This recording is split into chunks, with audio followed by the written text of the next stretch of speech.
kasih Bu Nel atas sambutannya dan mudah-mudahan Bu Nel diberikan kesehatan yang maksimal sehingga bisa membersamai kita semua ya untuk belajar Al-Quran.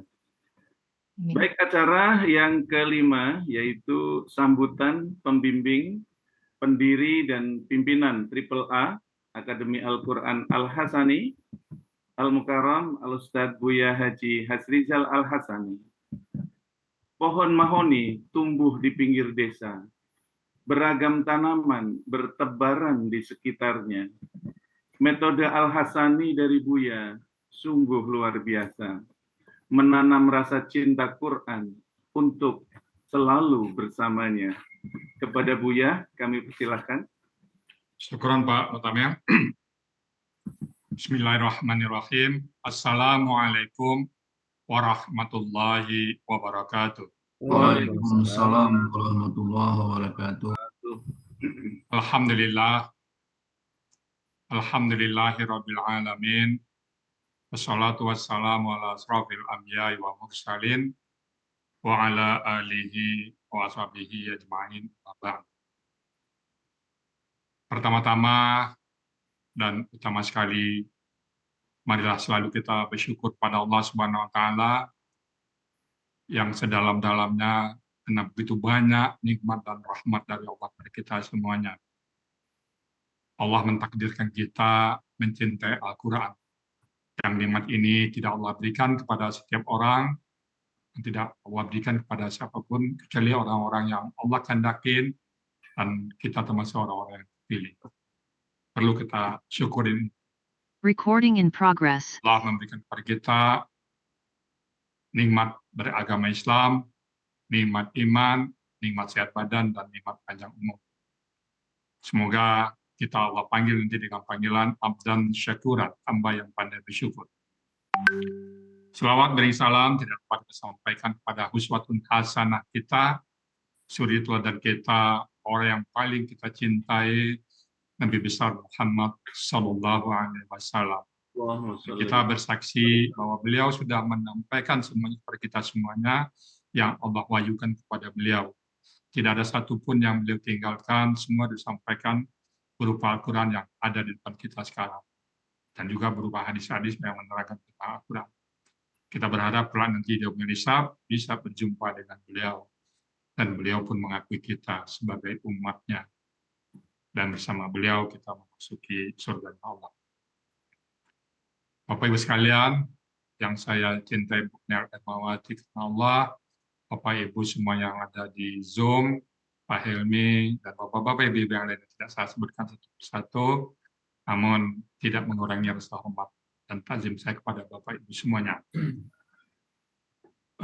Bapak Ibu semuanya, pertama-tama saya mencoba dulu menumbuhkan serpihan-serpihan dari metode yang tercecer ini.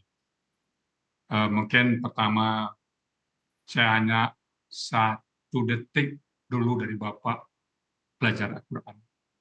Saya hanya mengatakan pada saat saya belajar dulu, ya Allah, pada saat saya mengajarkan, saya lah yang terlebih dahulu belajar. Jadi kalau filosofi saya pada saat saya mau terjun ke lapangan, ya Allah, berikan saya kekuatan, saya bukanlah orang yang lebih paham dari mereka. Hanya kau berikan dahulu 1 detik mengajarkan belajar, habis itu mengajarkan. Pada awalnya, saya mencoba menerangkan Al-Quran kepada orang, itu dengan belajar lebih dahulu. 1 kata per kata. Bahkan saya pernah, pada saat itu belum ada nama metode, cuma menerangkan ayat saja dari masjid ke masjid. Itu banyak saya kepekkan. Catatan-catatan dibalik lah, Al-Quran yang orang nggak tahu. Jadi ada misalnya KKL, kakak sade itu dibalik. Saya buat catatan-catatan kecil di belakang yang orang nggak tahu. Rasa senerangin, saya lihat itu. Kenapa saya belum tahu semuanya apa yang saya. Tapi itulah takdir. Saya mencoba awalnya, kalaulah andaikan saya lengkap dulu metode ini baru mengajarkan, maka mungkin kita nggak pernah berjumpa Bapak Ibu. Nah setelah saya jalani, ternyata sempurnanya itu setelah kita meninggal Bapak Ibu. Tidak ada satu orang pun yang mengklaim dirinya, oh saya sempurna memaafkan. Ada aja kata-kata baru, ada aja hal-hal yang kita ketahui. Makanya kita punya kode tiada henti menggapai materi. Jadi tidak akan pernah. Nah, yang kedua aja saya mohon kepada Bapak Ibu, saya bukanlah guru besar ya, mungkin nanti ke depan jangan disebut lagi guru besar. Mungkin pembimbing boleh lah, tapi guru besar rasanya jauh panggang dari api, Bapak Ibu. Saya belum. Sebab tadi saya hanya 1 detik dulu dari Bapak Ibu belajar. Bagi sekarang dengan kondisi tangan yang tidak lagi maksimum, kadang-kadang mungkin Bapak lebih tahu dari sebelah saya. Saya coba duduk ke belakang bagaimana metode Arsan ini dulu jalan. Jadi metode Arsan ini kita susun berdasarkan prinsip learning by doing. Belajar sambil mengajar sambil learning, belajar sambil jalan. Kita tidak tahu dulu kata kerja lampau, kata itu lengkap sampai pulang nggak jalan dulu lah. Nah, belakangan baru lengkap dengan atau bendanya. Makanya peserta yang lama itu, dulu kami nggak belajar ini, sekarang kok belajar ini. Nah, itu dia, tandanya kita adalah learning by doing. Sekali lagi, Bapak Ibu, saya juga bersyukur pada Allah, untung learning by doing ini bisa Allah berikan kekuatan. Kalau selesai dulu saya memahami, sekali lagi saya ulangin, nggak akan ada materi. Jadi jalan dulu, sambil jalan, saya nggak pernah kepikir dulu sambil jalan ke laptop, nggak pernah kepikir, pokoknya jalan aja. Setelah jadi dalam perjalanan nambah lagi. Nah itu dari teman-teman semuanya masukan. Saya masih ingat sistem try and learn. Try and learn itu bukanlah istilah dari Arsan, tapi ada seorang peserta. Istilah dari Arsan ini dulu adalah try and error. Pak Ustadz, Al-Quran itu tidak ada error. Coba ganti try and learn. Maka saya ganti. Jadi pertama kita belajarnya learning by doing. Jadi Bapak Ibu sekarang yang belum merasa pintar, nggak apa-apa, jalan terus. Karena kita pintar itu sambil jalan. Tidak bisa pintar baru belajar langsung pintar. Pintar itu sambil belajar. Itu yang pertama. Yang kedua itu lebih banyak semi autodidak. Saya katakan kalau autodidak nggak juga, karena tempat bertanya ada. Tapi semi autodidak. Belajar, punya nggak tahu, tanya ke ahlinya. Nah, saya tempat bertanya, alhamdulillah Allah karuniakan 3 orang anak yang semuanya sampai karena saya yakin merasa nggak punya ilmu apa-apa. Maka jangan sampai ketidaktahuan saya tentang agama Islam diwariskan kepada saya. Maka 3 anak saya putra, saya masukkan ke pondok pesantren kantor baru salam semuanya. Dari mereka lah saya bertanya. Pada saat saya nggak tahu ini apa deh. Pada saya nggak tahu ini apa yuk. Pada saya nggak tahu ini apa. Ya dia menjawab ini namanya ini namanya ini. Lalu saya coba olah, satu informasi dari dia saya jabarkan beberapa tempat. Saya jabarkan beberapa ayat. Oh, gitu. Setelah dapat lagi saya konfirmasi benar nggak ini? Oh, benar. Jadi saya belajar dari semi otodidak. Saya pertama yang saya temukan dalam Al-Quran pada saat belajar saya bersyukur. Benar kata Allah. Walaqad yasarna Qur'ana lizikri wa hal min dzakir. Dan sungguh-sungguh 2 kali kata la dan qad. Dan sungguh-sungguh. Karena saya orang Padang, saya terjemahkan ke bahasa Padang. Dan bana kota. Saya coba menertawakan bahasa. Kita membedakan Al-Quran. Walaqad yasarna Qur'ana lizikri. Dan sungguh-sungguh, betul-betul kami telah memudahkan Al-Quran untuk dipelajari, untuk diamalkan. Cuman Allah bertanya, fahal min dzakir, maka adakah kan yang mau belajar? Maka saya katakan, saya mau ya. Saya itulah saya terjun mencoba memahami Al-Quran. Dan pada saat pertama yang sampai yang Al-Quran itu mudah adalah akar katanya. Akar katanya yang 3 huruf. Yang 3 huruf. Yang tidak saya temukan dalam bahasa manapun di muka bumi. Tidak saya temukan dalam bahasa Inggris, tidak saya temukan dalam bahasa Belanda, bahasa Jepang, bahasa Indonesia sendiri. 3 huruf akar kata. Nah, disitulah baru saya tersentak. Betul, kuat pemuda. Nah, sejak itulah saya eh, mencoba menggagas belajar mengajar ya, belajar dan mengajar. Nah, awalnya nama triple A juga saya coba bebaskan. Triple A. Karena background saya adalah orang eh, pelaku bisnis ya, kerja kantor. Kalau triple A itu satu kerja yang bagus kan. Ada A, ada B, A plus. Nah, kalau triple A itu super sekali. Nah, coba mencari predikat triple A apa ini? Nah, ternyata kamu akademi Al-Quran Al-Hasan. Jadi akademi itu bukan merupakan sebuah universitas ataupun lembaga pendidikan, tapi adalah branded. Bagaimana Bapak Ibu menemukan juga bengkel manusia, dokter laptop, nah, ada juga dokter laptop, bukan dokter laptop itu punya izin nggak? Nggak, itu kan cuma branded ya. Itu juga Akademi Al-Quran Al-Hasani, Bapak Ibu tidak akan pernah mendapat ijazah, tapi mendapat sertifikat dari yang tampil ya. Jadi semuanya otomatis.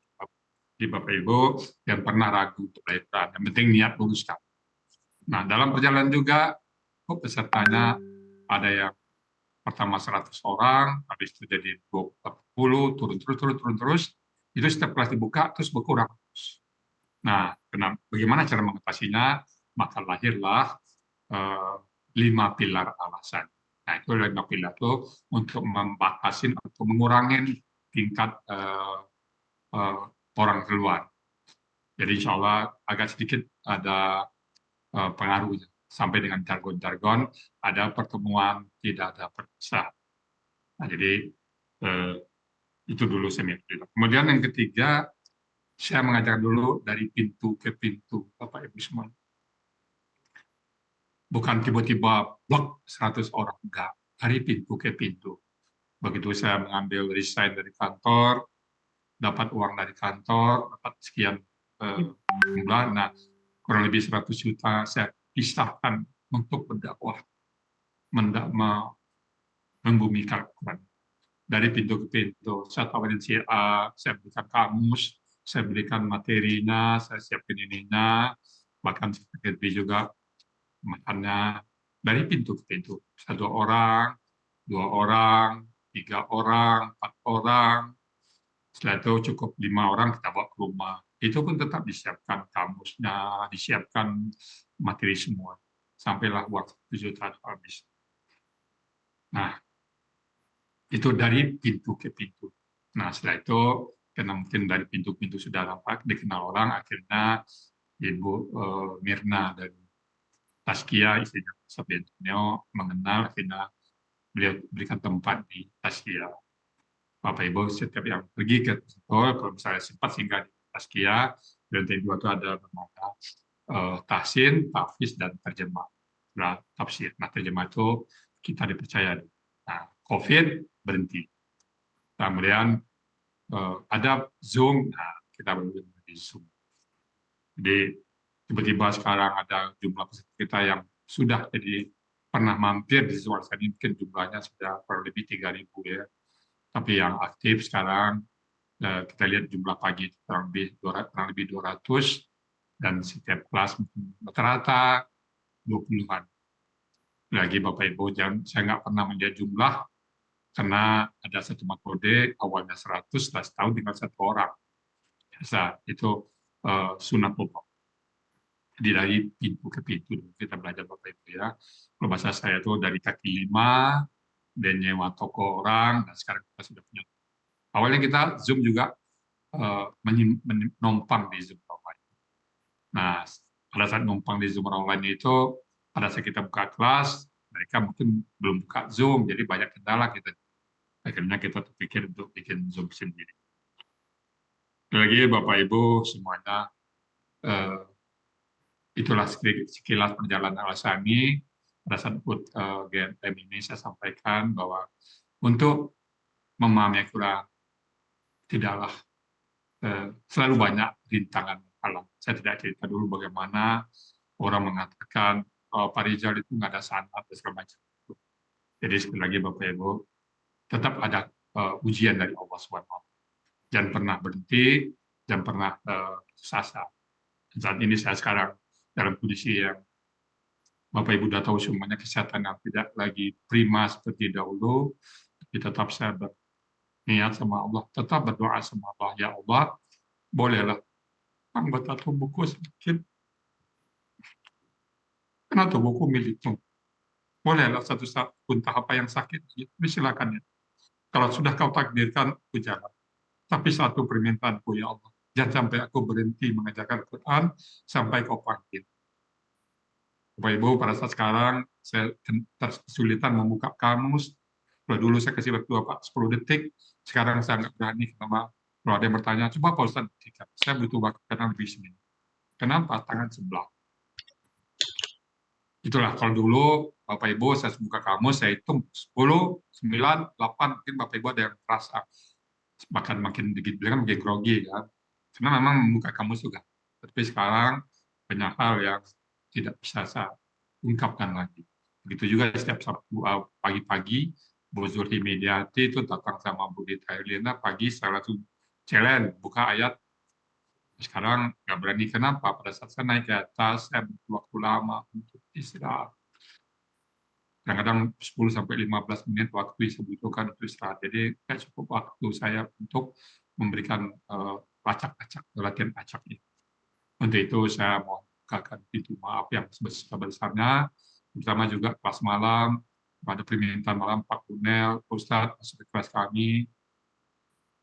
Itulah kendala-kendala yang saya dapat sekarang. Bisa saya untuk menemani Bapak malam, Pak Puji dan Ira tahu betul itu. Kalau lebih dari 9 itu kondisinya saya khawatir paginya malah nggak bisa. Itulah kondisi sekarang dan saya ikhlas menerima kondisi ini semuanya karena memang sudah tercatat dalam waktu apapun yang saya lakukan, misalnya masih belum Allah izinkan. Jadi Allah mengatakan kamu seperti itu dulu. Dan itu ujian bagimu dan ujian bagi kita semua. Mudah-mudahan kita bisa menyikapin apa yang terjadi pada diri kita ini dengan ikhlas. Saya yakin ya Allah, ini pasti yang terbaik dari kita. Lagi selamat ulang tahun pada kelas GMM.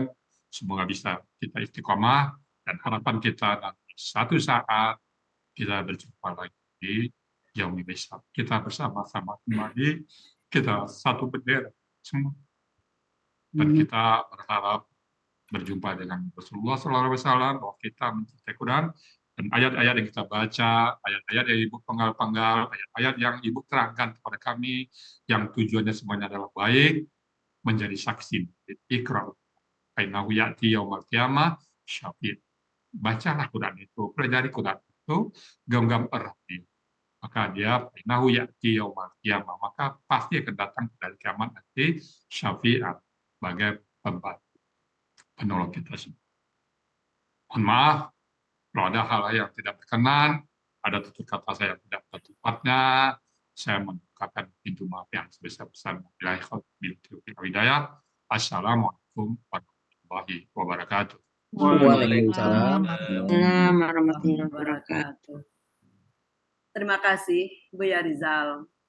Semoga apa yang telah Buya rintis dan Buya kembangkan untuk kami semua menjadi ladang pahala yang insya Allah akan mengalir pahalanya dari Allah Subhanahu wa Ta'ala buat Buya Rizal.